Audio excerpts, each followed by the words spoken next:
Hey guys, welcome to Everything Apple, and in this Fix It video, I'll be showing you how to fix some issues that some users have had when they updated their software from their Snow Leopard to Lion iOS.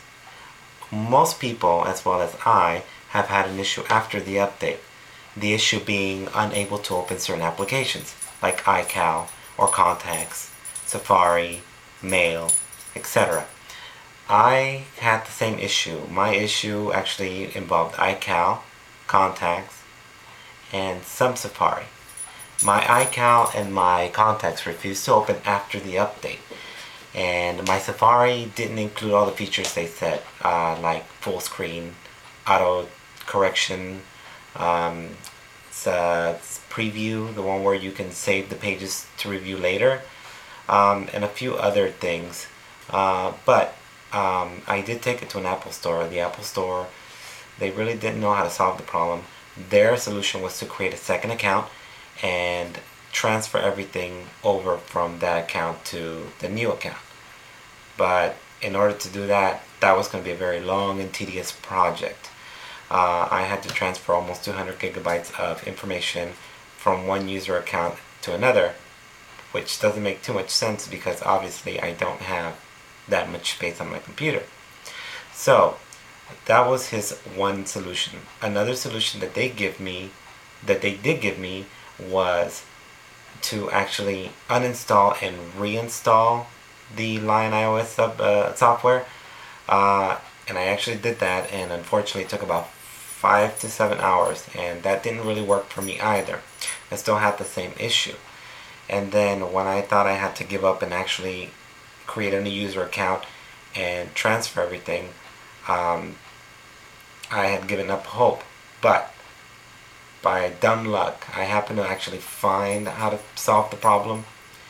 For those who are having other issues besides this, you can actually call Apple at 800 Apple and let them know that you're having issues with the software.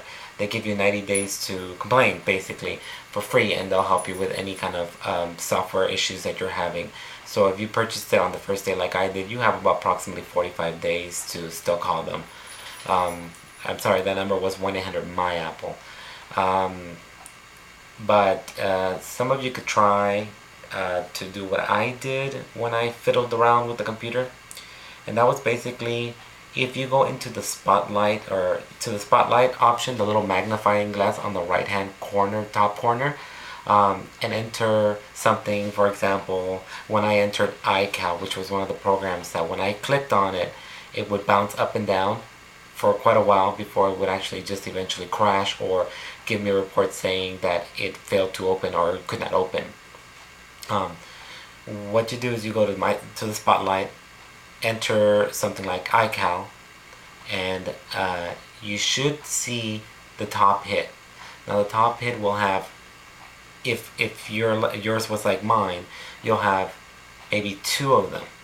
When I entered mine and I typed in iCal, I actually got 2 iCals. I got one iCal that said iCal Tito and one that said iCal Macintosh HD. Now the top hit, I don't remember whether it was the Macintosh or the Tito, but when I clicked on the other ones, the one that said iCal Tito refused to open. Crashed, and it simply said that it could not be opened. Do you want to send me information? Now when I clicked on the one that said iCal Macintosh HD, that one opened. So what happens is, I'm not sure whether or not in Snow Leopard I've created a second iCal, but it's hard for me to believe that because I never created an iCal, I never created Contacts, and I never created a secondary Safari. Yet those were the 3 major problems I had, with the latter 2, the first 2 not allowing me to open at all. Now, if you go on Spotlight and find that you actually have a Macintosh one and one under the username, then what you need to do is you actually need to click on the part on Spotlight that says View All Files. Upon doing that, you're going to go into the Finder. When you do that, search for those 2 ones, those 2 icons with that particular application, iCal, Contacts, Safari. When you find both of them, they should be side by side. Right click on that particular application, and you should be able to see and get the info. Get info. Click on get info. Once you get info, you should see where it says where. It needs to say slash applications. If it says anything else like slash library, slash this, slash that, dash, and then eventually says slash your name on it, that would be the one that probably will not work. But do what I did. I wanted to make sure that I wasn't going to have any problems. I clicked on both of them. The one that actually said slash applications opened. The one that said slash library, etc., etc., etc., with my name on it, was the one that crashed all the time. You can actually grab that one with your name on it and delete it. Just throw it in the trash. It won't affect the other files. Then you can use that particular one, the one that says slash application, and use that as your new icon.